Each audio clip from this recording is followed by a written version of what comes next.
I jumped up, I screamed. It felt like the very first breakthrough in my job application. So you had to be people who are actually trained. You're going up the fan. I was accepting unfortunately, like water, normal. I got a phone call from the people I did interview that same Friday that I'd been successful, I'd gotten the job. I was like, eee! I rejected the first job up on Monday. By Tuesday evening, I got another call telling me, I was the highest scoring candidate and they had offered me the job. Hi guys, welcome back. It's good to be back. It feels good to say hi guys. But anyway, if you're new to this channel, welcome. If you're a returning subscriber, my name is Alice and yes, I'm back. Yeah, I know I've not been posting anything for the past couple of months, but it just felt right to update you guys on what after school life has been. And if you don't know, yes, your girl is a master's. How did they say it? Hey Siri, how do you say graduated in Spanish? In Spanish, graduated is graduado. Girl, I just graduado. And I came out with a distinction. I am so good. I'm so grateful to God for that. Yeah, so I think I finished unofficially around August. So by end of August, I was actually already done with schoolwork. So September was like the reality of the fact that you have to start looking for a job. And then in the process of starting to apply, I was realizing a lot of mistakes, especially with how I'd envisioned the process to be like. In my heart, I felt like I started applying quite late, and that was due to a lot of reasons. I realized there were a lot of errors. What I started in September. By September, the more applications I did, my morale was dropping already by the end of September. I think first in October, sometime in October, maybe middle of October, I got my first interview invite, and it was for a band 4 role. It was for an associate practitioner role. Guys, I will never forget the first time I got that interview invite. Like, I was literally on my bed. It was in the afternoon. I just finished talking to a friend. I jumped up, I screamed, and it was just not about the position. It was about for the fact that that was like, how they say the first breakthrough. It felt like the very first breakthrough in my job application for me to get a job invite, or sorry, a job interview. That's what they call a job interview for the role. And I was so happy. The role was meant to be in Liverpool, so it was a place I could easily commute to. But I just had to take one train, and the place was literally very close to the train station. I didn't want so.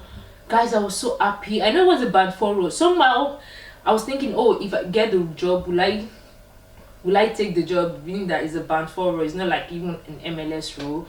But the fact that I even got the opportunity, I was like, let me do the interview, let me get the job, then I'll think about all that. Guys, I almost started building castle. I was like, hold up, I'll just calm down. And I'm grateful I did. I prepared for the interview, but I literally prepared, guys, but maybe not as much. At least for the first interview, I think I tried my best. I watched videos, I spoke to people, and the day came, they were asking me questions and I was just answering them. So they would ask me, for example, what's the BSL and BSL, what's the difference between BSL 2 and a BSL 3 laboratory? So for context, this interview was associate practitioner in microbiology, specifically for microbiology department. So they asked me things about what's the difference between BSL 2 and a BSL 3 laboratory. I'll just talk. In my head, I felt like at least I answered all the questions. There was no question which I did not have an idea of. Like I said, I didn't have an idea or something. So in my mind, I answered all the questions, and I asked them, when are you going to get back to me? They were like, in 1 week's time, we're going to get back to you. That they had they were interviewing for a lot of roles, a lot of people for that particular role. I was like, all right. Guys, after the interview, I even met somebody. I chatted with her. I was like, what's up, blah, blah, blah, blah. Guys, 1 week later, I did not hear anything, and I think at that point in time, a part of me was thinking that if I wasn't even successful, they would send me a mail telling me I was not successful. But first week, nothing happened. I was still open. Second week, nothing happened. I just told myself, it's like I didn't get this job, and then I didn't want to do it initially, but I don't know. People spoke to me about it, and I just said, you know what, Alice, what's the worst that can happen? So I tried calling them to see if I could get feedback. No, I even tried calling them to know if they've actually given out the role or if they were still considering. I called the hospital, blah blah blah. The right person was not on the seat. I tried to get feedback, and luckily for me enough, I was able to get feedback. Like, they gave me I think that was the first place, or the only place rather, that's really given me comprehensive feedback. Like, they gave me comprehensive feedback of everything they wanted. I was so grateful for that. Now, in the midst of all the process while I was trying to get feedback for this role, I got a second interview. I got a second interview invite, and this interview invite was now for a band 6 role. This was microbiology. The place was also somewhere close to Manchester. Guys, I felt like this was my dream job, and it was band 6. And I've spoken to a lot of people. They're like, oh, band 6 role is not so easy to get. Guys, there were just a lot of things, and I said, okay. I started prepping. I prepped for a week, and I think I prepped so much that when I was going out, I was always reading. I had notes, I had Word documents while I was working, while I was taking like working during the week. I will literally, you know how you can do audio, how you can play your document as audio. I had earpiece in my ear. I was always listening to everything I prepped for my interview. I spoke to people. I did daily practice with a friend, like a friend of mine. Guys, I was going to church. I carry jotter with paper. I'm on the bus. I carry jotter with paper. I prepped so much for that interview. So much. I prepped so much for this particular interview, and then the day of the interview came, and it was a virtual interview, by the way. It wasn't physical. I don't know if I should have been. I don't know if it was physical. It would have been better. But anyway, it was a virtual interview. I think I made a video. Like, I kind of made a video of myself during the interview. Just what I wanted to see how I would do, and just, you know, for record purpose, so I could learn from it and become better, you know. And then this interview, I just felt, guys, from the interview, from the very first question, the guy asked me something about, oh, tell me about yourself, blah blah blah. I thought it was like the normal tell me about yourself 10 minutes talk. I wanted to start talking before I could even say Jack Robinson something, before I could even get to like the end of what I've practiced for my first paragraph within 1 minute. This guy said, oh, no. He cut me short. And he did that for like 3 times. They kept on cut. Like, he didn't just, if I wanted to speak rubbish, let me speak my rubbish and then wait till the end. But then at certain times, like 3 different questions, a particular member of the panel kept on cutting me off. And guys, throughout the interview anyway, my face was neutral. I did not stop. My face was neutral. I tried not as much as possible not to react. I kept on smiling. But somewhere along the line, I think I had gotten destabilized, and immediately that interview ended. I think I have a clip. I will insert a clip if I still have. I started crying because I knew that, nah, this interview was not. I failed the interview. Like, I just knew in my heart that I didn't pass the interview, and I knew that if they had called me to say I had passed, it was God. It was entirely God. And though a part of me were still human, a part of me was still open that, okay, maybe the fact that I failed the interview, maybe God can still do it. And guys, it sure did not happen. Restricted access, not just anybody could enter. So you had to be people who are actually trained. You're going to be fine.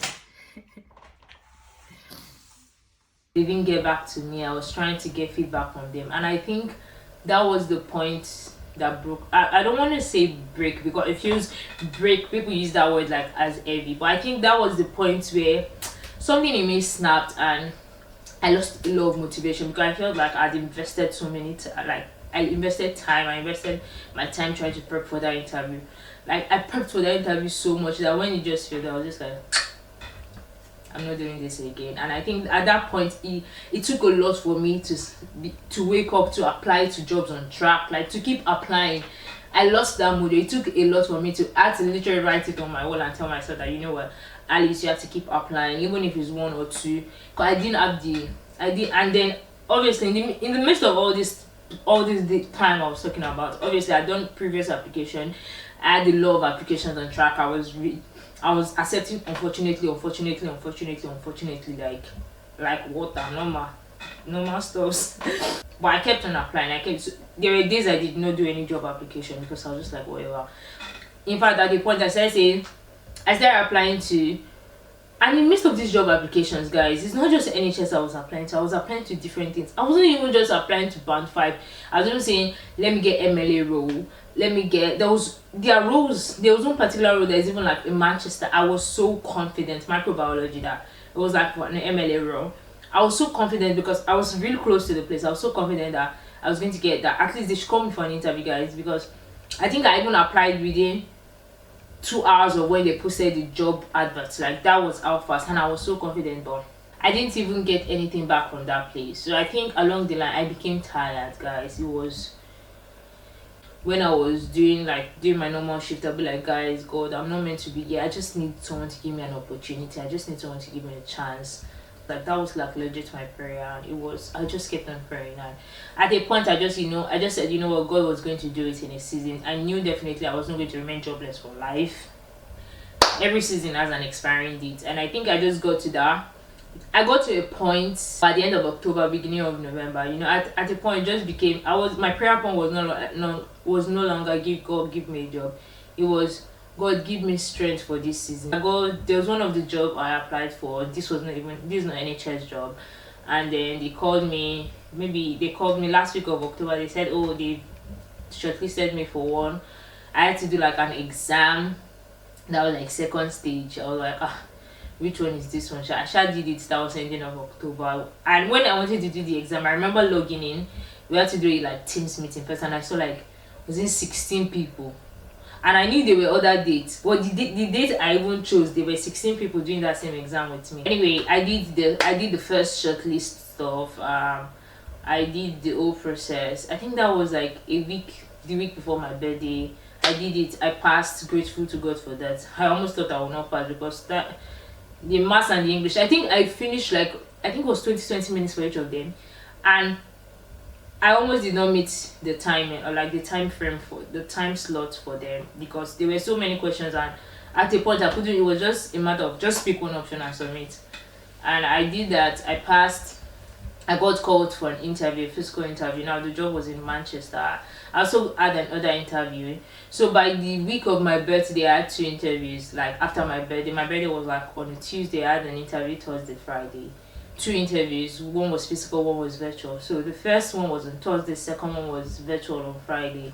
Guys, even for these 2 interviews, because of the previous experience I had mentioned, I couldn't prepare because I felt like if I had prepared so much for the earlier one and I still did not, it did not come through. Like I didn't even want to tell people because I remember the other one, I kept on telling everyone, guys, pray for me. Oh, yeah, I have this thing, I have this thing.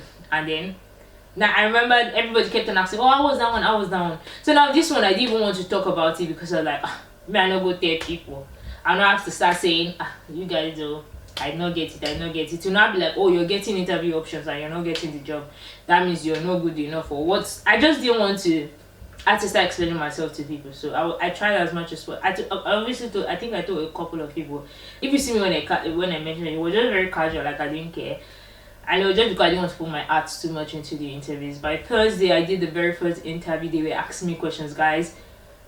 I did not prepare. I prepared for like the behavioral aspect of the interview. I did not prepare for the like science part. When they started asking me questions, it was like based on previous knowledge. I had not read anything about, like it was just based on the knowledge of what I was taught in school, like in university, like undergrads.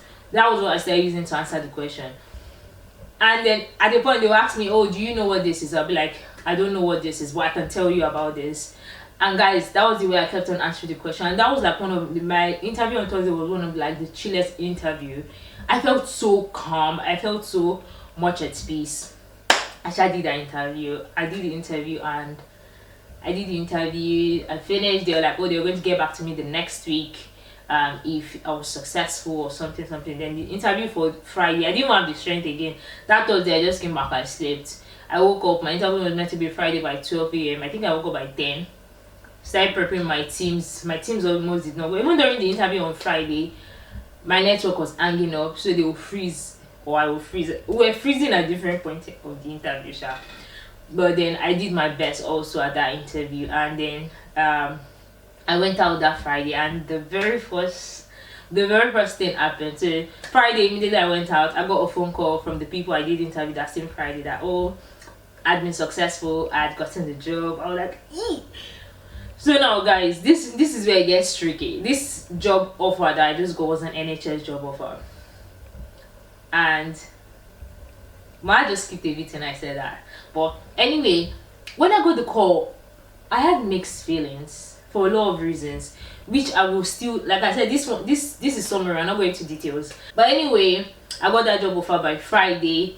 By Sunday, I was already confident that I was going to reject the job offer, and it was an NHS. I was like, it was a med lab role, so it wasn't like a band 4 or band something role. But so the role I initially interviewed for was a band 6 role, and then they offered it to me as a band 5 role because of specialist portfolio, yada yada yada yada stuffs. And that was not just the reasons why, because I know somebody will say, hey, band 5, band 6, why didn't she collect it? They calm down. Anyway, I didn't collect the job. By Monday, I rejected the offer, and God, I think I made a video when I rejected the offer. I will put that video also over there. And I was like, God, am I rejecting a job when I don't even have potential for another job? But I think I just got into the point where I prayed about it, I thought about it, I'd brainstormed, I'd spoken to people. A couple of people felt I was being stupid. A couple of people, like, I just weighed my option, and I'd gotten to the point where I was confident that whatever the consequence of me rejecting that job offer was going to be, I was ready to face it full head on. And I was so sad actually that but I felt like, okay, maybe that now I couldn't even tell God that, God, give me a job, because I was feeling like, they will say, did you get a job but you rejected it? But there are a lot of things that actually pushed me to reject that job offer. I might talk about it in another video. I hope to talk about it in another video. So, but as God will have it, by Tuesday, which was the next day, I rejected the first job offer on Monday. By Tuesday evening, I got another call for the job I did on Thursday, telling me, oh, I was the highest scoring candidate and they had offered me the job. And guys, I got the job. And it was just so beautiful. And one thing that was very important was, it was just so beautiful. I was telling God, I wanted to have a job by my birthday. And by my birthday day, I felt that, oh my God, it can't happen this year again. It's going to happen in 2024, definitely. Let's move. Let's survive till 2024. And exactly a week, like exactly a week after my birthday, I'd already gotten 2 job offers. Like, it was so surreal. And it just reaffirmed my trust in God of how much God can change something in. See, it doesn't need time. God will change. He just calm down. But basically, it doesn't take God anything. It was just so sorry, because I felt like, and guys, in that 1 week, by the time I got into 2 job offers, it felt like I was trying to remember how October was, how October felt so long, how a lot of things were not in quotes, it wasn't seeming like obviously there was like headway or anything, and how God just changed the story, and how I had gotten job offers. So guys, if you have any video idea you would like to see from me, any video idea, any questions, anything basically career in line with biomedical science, even if it's not biomedical science, it could be health general, I'm thinking of also branching out. So please do let me know in the comment section down below. My Instagram DMs are always open. I try to respond as much. I always respond. My LinkedIn open, so just always send me a message. I always try to the best of my ability to answer or respond. So thank you very much. Till I come your way again in another video.